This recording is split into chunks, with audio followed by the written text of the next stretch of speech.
earthquakes continually rip the ground apart, spewing lava and noxious gases. And this is officially the hottest place on the surface of the planet.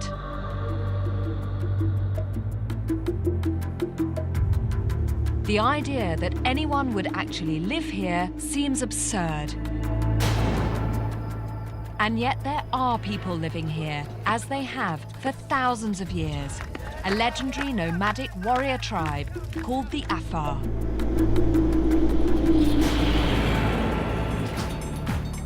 I'm on an incredible journey with a team of scientists. We hope to discover how people survive in this most extreme environment, how their lives and even their bodies have been shaped by the land around them. Look at you, you make it look completely effortless. You need to be on good form in this environment just to carry on. If you're off, you will die. Nice and simple. This is a community in the truest sense of the word, where survival depends on working together. I love this place. You just feel part of the family already. They called me sister today. We also want to delve beneath the surface of this extraordinary land to unlock the secrets of its tortured geology.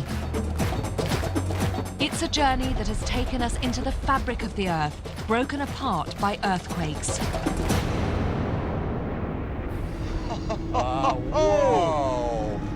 You are kidding me. Google. To think this happened overnight. This is the stuff of Hollywood. The climax of our journey will take us into the raging volcanoes that are still shaping this land. Oh my goodness. No wonder the Afar call this place the gateway to hell.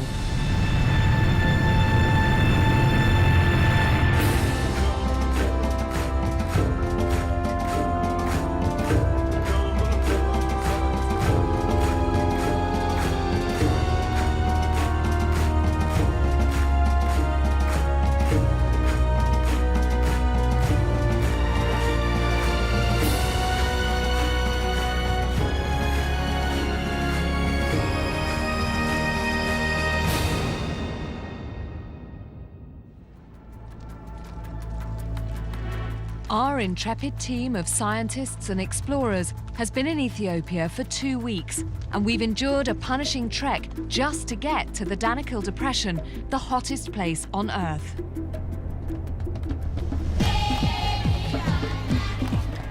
But we've been welcomed into the world of the incredible Afar people who call this place home. Gotta get. That's very nice. Now, in this final phase of the expedition, we'll be learning quite how tough and demanding living in this remote corner can be. The Afar can only live in this hostile environment because of their livestock. This is not normal. Yeah. Okay? So they've got very, very bad diarrhea. Obviously, if they get diarrhea, that means they're losing water. And in an environment like that, that can be very, very serious. Oh my God. This afternoon has brought home the brutal truth of it. I've been in other parts of the world and I've held malnourished, dying children. And it's a terrible, terrible thing. Even the day-to-day business of living here is proving harder than I expected, especially for the Afar women. These women don't have a moment to express themselves, to just get cross, to just throw something out. I mean, maybe we're really spoiled, but, you know, we're allowed to shout and scream and rail against things and oh, it makes me cross.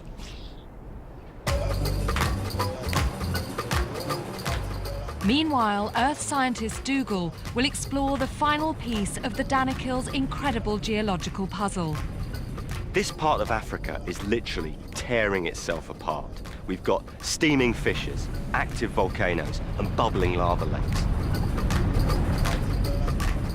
Having mapped an earthquake fissure in 3D to show how fast the Earth's crust here is breaking apart, I'm happy for you guys. This is good. Having This is done, good stuff. Wow. in one final climactic go-for-broke venture, Dougal wants to record how far that process has already gone by making a 3D record of the world's largest lava lake from the inside. I want to go face to face with those volcanoes using the latest 3D technology.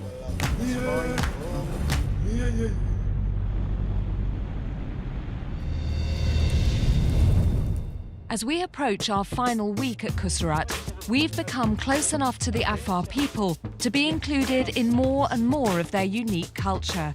And that includes the local equivalent of a Sunday league kickabout, the Afar's favourite ball game, Corso.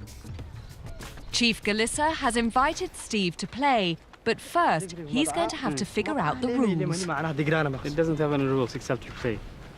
There's no rules. Right, OK. The more Steve finds out, the more this seems like a bad idea. Says so many people used to die when they played Corso, so they stopped playing it. OK. Yeah, you could have explained that. So people died playing Corso? Yeah, kill each other. Oh, right, OK, that's fine. I thought so they stopped. They killed each other while playing the game. Yeah. Oh, that's a bit of a worry, isn't it? Is that the object of the game, to just kill the opposition? No, it's not. OK. But some people who are playing, they kill so rough. They play roughly. So if one gets killed, they'll kill you next time by shooting at you. So you have shooting at you. There's guns involved. No, guns are not involved. But if someone dies from you, what will you do to that guy? You won't leave him. You'll kill him. If a brother is killed, you could let them just score. Or... No, you cannot. Here, there's no judgment. It's serious business, Steve. But we're going to play gentle today. No, here it will be gentle. Good. But leave the gun at the sideline. Yes, you leave the gun. That's good. Maybe I'll get angry in the middle of the game. Then we will see him being fierce. Yeah. This is going to be quite a test, and not just for Steve. It's also a chance for Mukul to see how Steve's body stands up to running in the heat compared to the local Afar players. These capsules will allow him to track Steve's temperature, and cardiac monitors will record his heart rate during the game, with Galissa agreeing to be the local guinea pig. 2 weeks ago, Mukul did the same test on Steve when he worked in the salt mines at Dalol.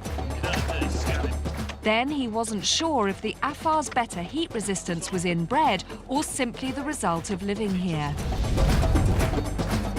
Now he's going to get the chance to see if Steve has become acclimatized, assuming he survives long enough to get a reading. I still have absolutely no idea what the idea is. I've seen a ball of some sort bounced on the floor. They seem to be splitting into two teams here, so I don't know. I'll go with the flow to start off with, and then we'll see where that takes me.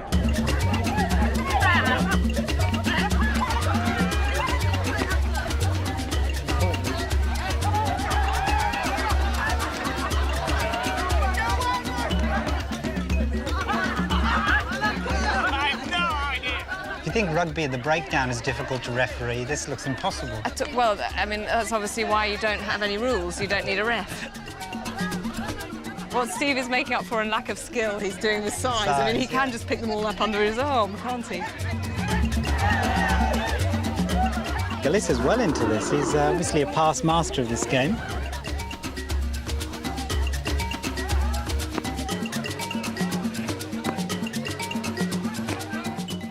It's a valiant effort on Steve's part, but he soon develops a limp. So he's coming back. Come on, hop along. What have you done? Have you stood on something? No. I've just lost the sole of my foot. I just had to pull the flap off. Ow! Nice. In terms of rules, I couldn't work it out. Fortunately, his career-threatening injury gives Mukul the chance to check his vital statistics. Let's do your temperature while you're here. A rise of just 3 degrees is life-threatening. 4 is usually fatal. When I looked... Actually, you're doing very well. Okay. It hasn't risen a huge amount. Cool. 37.9. Steve's core temperature has gone up only ½ a degree, which is less than 2 weeks ago. You guys, who've only really done 15 minutes worth, have risen a whole degree to 38 degrees. It's clear Steve's body has got better at keeping his core temperature under control. But how much more is he having to sweat to do it?